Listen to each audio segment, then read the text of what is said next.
اعوذ باللہ من الشیطان الرجیم بسم اللہ الرحمن الرحیم الحمدللہ الذی ہدانا لہذا وما كنا لنهتدی لولا ان ہدانا اللہ لقد جاءت رسل ربنا بالحق الصلاة والسلام والتحیت والاکرام علی سید اصل ما فی الوجود سر اللہ فی کل موجود نقطۃ دائرۃ الوجود صاحب لواء الحمد و مقام المحمود مولا و مولا الثقلین جد الحسن والحسین ابی القاسم محمد صلی اللہ علیہ وسلم وآل بیت طیبین الطاہرین المعصومین المظلومین ولعنۃ اللہ علی اعدائہم اجمعین من یومنا ھذا الی یوم الدین وقولہ الحق بسم اللہ الرحمن الرحیم صلوات محمد ان دین عند اللہ الاسلام۔ قرآن مجید کی جس آیت کریمہ کو عنوان گفتگو قرار دیا ہے، خداوند عالم قرآن مجید میں ارشاد فرما رہا ہے ان دین عند اللہ الاسلام، اللہ کے نزدیک پسندیدہ دین صرف اور صرف دین اسلام ہے۔ عزیزان محترم، علماء نے دین کے مختلف ترجمے کیے۔ کسی نے دین کا ترجمہ یہ کیا کہ دین کے معنی قیامت کے ہیں، کسی نے دین کا ترجمہ یہ کیا کہ دین کے معنی جزا کے ہیں۔ تو ہم یہ کہتے ہیں کہ جب آج تک علماء دین کا معنی ہی نہ سمجھ سکے تو پھر دین کو کیا سمجھیں گے؟ اور جب میں علماء سے عاجز آ گیا تو میں نے اولیاء کے آستانے پر قدم رکھا، میں نے کہا آپ بتائیں کہ دین کے معنی کیا ہیں؟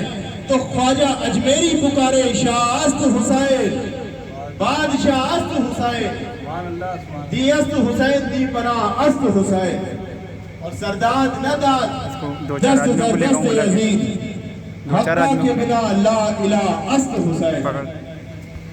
بس اس وقت اس مجلس میں خواجہ اجمیری کے یہی چار مصرے میری مجلس کا عنوان ہے۔ حسین شاہ بھی ہے، حسین بادشاہ بھی ہے، حسین دین بھی ہے، حسین دین کی پناہ بھی ہے، اور نکی یزید کی بیعت کٹا دیا سر کو، حسین حق کی قسم وجہ لا الہ کی ہے۔ عزیزان محترم، آپ نماز پڑھتے ہیں، نماز میں سورہ الحمد کی تلاوت کرتے ہیں تو کیا پڑھتے ہیں؟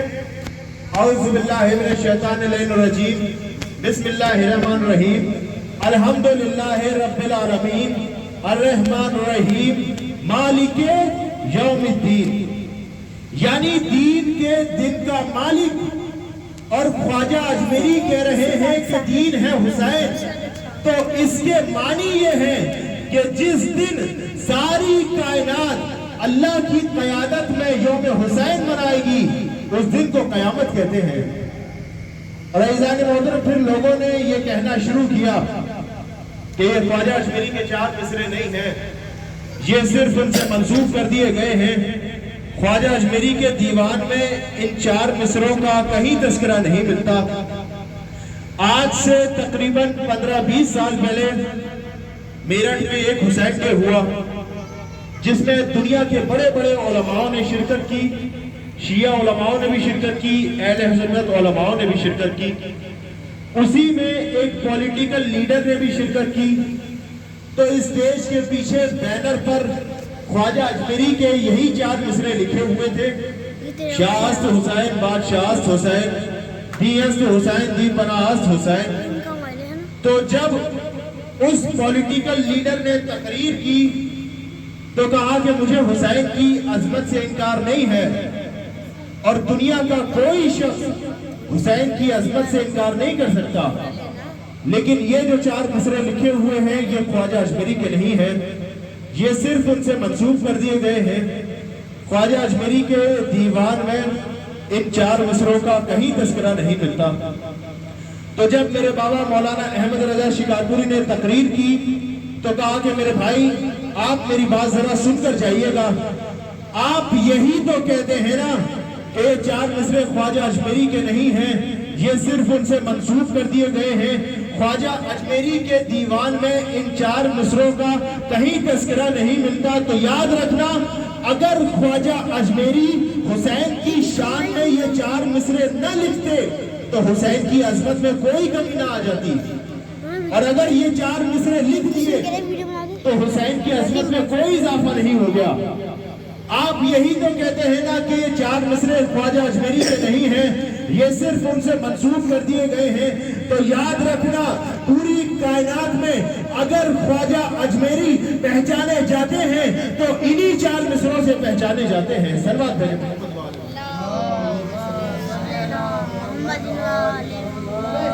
پاکستان میں لیاقت علی خان کے زمانے میں ان 4 مصروں کو بین کر دیا گیا، اور بین اس لیے کیا گیا کہ یہ 4 مصرے خواجہ اجمیری کے نہیں ہیں، یہ صرف ان سے منسوب کر دیے گئے ہیں۔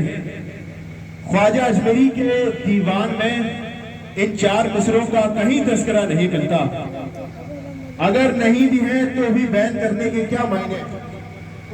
کہا کہ اس میں ایک بلائنڈر مسٹیک ہے، اس میں ایک کمی ہے۔ میں نے کہا کہ بھائی کیا غلطی ہے، کیا کمی ہے؟ کہا اس میں کمی یہ ہے کہ شاہ کے معنی بھی وہی ہے، بادشاہ کے معنی بھی وہی ہے۔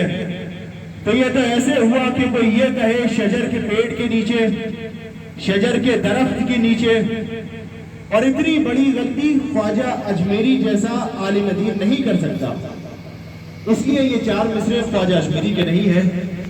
میں نے کہا کہ بھائی بات دراصل یہ ہے کہ یہ آپ کے علم کی کمی ہے، آپ کے فکر کی خامی ہے۔ ڈکشنری کھول کے دیکھیے، شاہ کے معنی ہے یونیورسل ہیرو، شاہ کے معنی ہے کائنات کا مالک، بادشاہ کے معنی ہے کنگ آف دا ارتھ، زمین کا مالک۔ خواجہ اجمیری بتانا یہ چاہتے ہیں کہ حسین آسمان کا بھی مالک ہے، حسین زمین کا بھی مالک ہے۔ صلوات بھیجو۔ اور پھر یہ بھی کمال دیکھیے خواجہ اجمیری کا، اتنا بڑا عالم دین خواجہ اجمیری، 4 مصرے پڑھیے آپ خواجہ اجمیری کے۔ شعراء حضرات بخوبی جانتے ہیں کہ شاعری کا اصول ہے کہ پہلے چھوٹی حکومت کا ذکر کیا جاتا ہے، پھر بڑی حکومت کا ذکر کیا جاتا ہے۔ خواجہ اجمیری کو چاہیے تھا کہ پہلے بادشاہ کہتے پھر شاہ کہتے، لیکن خواجہ اجمیری نے پہلے شاہ کہا پھر بادشاہ کہا، اس لیے کہ خواجہ اجمیری جانتے تھے کہ حسین بھی ایک تسلسل کا نام ہے، یزید بھی ایک تسلسل کا نام ہے۔ حسین تسلسل ہے طہارتوں کا، حسین تسلسل ہے پاکیزگی کا، یزید تسلسل ہے نجاستوں کا، یزید تسلسل ہے برائیوں کا، اور طہارت اور نجاست کبھی ایک جگہ جمع نہیں ہو سکتے۔ سلوات بھیجے محمد۔ اور پھر یہ بھی کمال دیکھیے خواجہ اجمیری کا، اتنا بڑا عالم دین خواجہ اجمیری، 4 مصرے پڑھیے آپ خواجہ اجمیری کے۔ شاہ است حسین بادشاہ است حسین، دی است حسین دی پناہ است حسین۔ خواجہ اجمیری جس مصرے میں حسین کا نام لے کر آئے اس میں یزید کا نام نہیں لے کر آئے، جس میں یزید کا نام لے کر آئے اس میں حسین کا نام نہیں لے کر آئے، اس لیے کہ خواجہ اجمیری جانتے تھے کہ حسین بھی ایک تسلسل کا نام ہے، یزید بھی ایک تسلسل کا نام ہے۔ حسین تسلسل ہے طہارتوں کا، حسین تسلسل ہے پاکیزگی کا، اور یزید تسلسل ہے نجاستوں کا، یزید تسلسل ہے برائیوں کا، اور طہارت اور نجاست کبھی ایک جگہ جمع نہیں ہو سکتی۔ اور عزیزان گرامی، چونکہ حسین کائنات کا مالک ہے، لہٰذا میرا جملہ توجہ کے ساتھ سنیے گا۔ کائنات میں کسی کے اتنے مکان نہیں جتنے حسین کے مکان ہیں۔ کائنات میں کسی کے اتنے مکان نہیں جتنے حسین کے مکان ہیں. کائنات میں کسی کا ایسا لنگر نہیں جیسا حسین کا لنگر ہے. کائنات میں کسی کی اتنی سواریاں نہیں جتنی حسین کی سواریاں ہیں. کائنات میں کسی کا ایسا پرچم نہیں جیسا حسین کا پرچم ہے. کائنات میں کسی کے اتنے رضاکار نہیں جتنے حسین کے رضاکار ہیں. اسی لیے تو جوش ملیحہ بانی نے کہا یہ ماتمی نہیں ہے شہ مشرقین کے، زیر علم کھڑے ہیں سپاہی حسین کے. سلوات بھیجے محمد کائنات میں کسی کا ایسا پرچم نہیں جیسا حسین کا پرچم ہے. کائنات میں کسی کا ایسا لنگر نہیں جیسا حسین کا لنگر ہے. اور عزیزوں، چونکہ حسین کائنات کا مالک ہے لہذا کائنات کو رزق مل رہا ہے حسین کے صدقے سے. اور یہ بات میں نہیں کہہ رہا بلکہ خود ایک انگریز رائٹر جارج زیڈان اپنی کتاب میں لکھتا ہے کہ میں نے واقعہ کربلا کو پڑھا، میں نے اکبر کی شہادت پڑھی، میں نے قاسم کی شہادت پڑھی، میں نے اولا محمد کی شہادت پڑھی، میں نے ہر کی شہادت پڑھی، میں نے عباس کی شہادت پڑھی. لیکن جب میں نے اصغر کی شہادت پڑھی تو میری فکر کی تنابیں ٹوٹ گئی. جب میں نے یہ پڑھا کہ حسین نے اپنے ہاتھوں میں علی اصغر کے خون کو لیا، آسمان کی طرف پھینکنا چاہا تو آسمان سے آواز آئی اگر اس خون ناحق کا ایک قطرہ آسمان کی طرف آ گیا تو تا قیامت ایک بوند پانی کی نہ گرے گی. حسین نے زمین کی طرف پھینکنا چاہا تو زمین سے آواز آئی اگر اس خون ناحق کا ایک قطرہ زمین کی طرف آ گیا تو تا قیامت ایک دانہ نہ اگے گا. تو جارج زیڈان کہتا ہے میں سمجھ گیا حسین کے ہاتھوں میں علی اصغر کا خون نہیں تھا، حسین کے ہاتھوں میں علی اصغر کا خون نہیں تھا بلکہ تمام کائنات کا رزق حسین کی مٹھی میں قید تھا. سلوات بھیجے محمد کائنات میں کسی کا ایسا پرچم نہیں جیسا حسین کا پرچم ہے. عزیزوں، آپ نے دیکھا ہے نا انٹرنیشنل لا ہے، بین الاقوامی قانون ہے کہ آپ ہندوستان میں رہ کر پاکستان کا پرچم نہیں لگا سکتے. پاکستان والے پاکستان میں رہ کر ہندوستان کا پرچم نہیں لگا سکتے. ایران والے ہندوستان یا پاکستان کا پرچم نہیں لگا سکتے، اس لیے کہ اگر ایسا کریں گے تو ملک کے باغی کہلائیں گے، اس لیے کہ اگر ایسا کریں گے تو ملک کے باغی کہلائیں گے. مگر اللہ رے حسین کا پرچم سرحدوں کا محتاج نہیں ہے. حسین کا پرچم ہندوستان میں بھی لہرائے گا، حسین کا پرچم پاکستان میں بھی لہرائے گا، حسین کا پرچم ایران میں بھی لہرائے گا. محمد محمد بس عزیزان گرامی، تو حسین ہے یونیورسل ہیرو، حسین ہے کائنات کا مالک. بس میری حجت تمام ہوئی. عزاداروں، ایک روز راہب رسول اللہ کے خدمت میں آیا، آ کر کہا یا رسول اللہ آپ میرے لیے دعا کر دیں کہ اللہ مجھے اولاد عطا کرے، اللہ مجھے بیٹا عطا کرے. پیغمبر اسلام نے مشیت کے آئینے میں دیکھا تو راہب کی کوئی اولاد نہ تھی. کہا اے راہب تیرے مقدر میں تو کوئی اولاد نہیں ہے. راہب مایوس ہو گیا، سر کو جھکا لیا، آنکھوں میں آنسو آ گئے. اچانک ایک سبز رنگ کا پردہ ہٹا. یہ ننھا شہزادہ اپنے ننھے ننھے قدم رکھتا ہوا مسجد میں داخل ہوا. حسین آ کر نانا کی آغوش میں بیٹھ گئے. دیکھا ایک راہب بیٹھا ہے کہ جس کے آنکھوں میں آنسو ہیں. کہا نانا یہ راہب کون ہے، یہ کیوں رو رہا ہے؟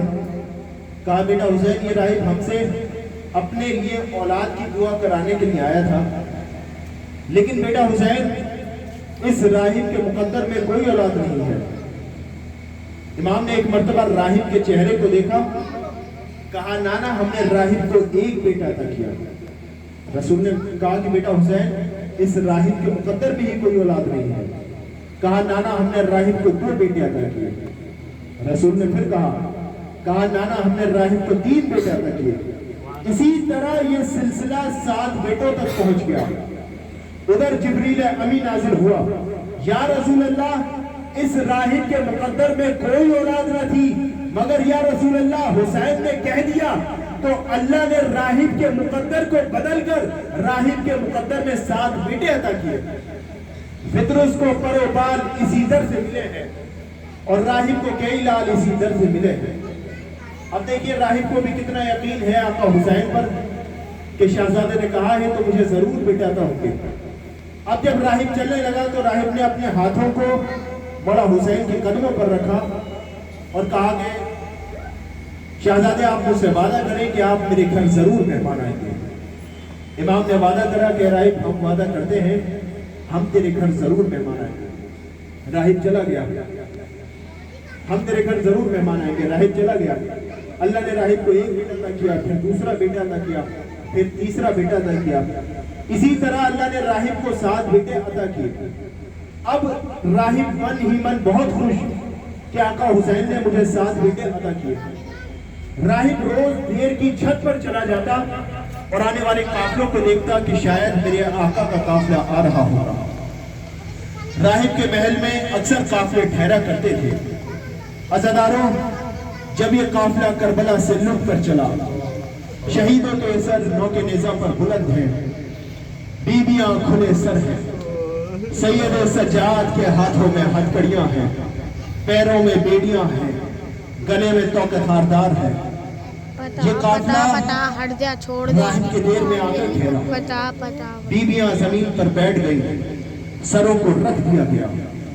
اب جب رات ہوئی, سکینہ پھوپھی کی گود میں بیٹھی ہوئی رو رہی تھی اور کہہ رہی تھی ہائے میرے بابا حسین, ہائے میرے بابا حسین. راہب کی زوجہ اٹھی. راہب کی زوجہ نے راہب کو اٹھایا, اے راہب یہ جو بچی رو رہی ہے نا, ہائے میرے بابا حسین کہہ کر. راہب کتنی مظلوم بچی ہے, کتنی کمسن بچی ہے. راہب اگر بیٹی باپ کو نہ روئے گی تو کون روئے گا؟ راہب ان بیویوں کو جا کر سمجھا دو کہ ہم تمہیں رونے سے تو منع نہیں کرتے, لیکن کم سے کم حسین کا نام لے کر تو نہ رو. ارے یہ ہمارے آقا کا نام ہے. راہب چلا گیا. راہب دیر سے باہر نکلا, دیکھا بیویاں کھلے سر ہیں, مزاج میں شرافت تھی, منہ کو موڑ لیا. ابھی کچھ ہی قدم آگے بڑھا تھا راہب یہی سوچنا ہوا چلا تھا کہ اس قافلے میں ارے کوئی مرد ہو تو اس سے بات کرے.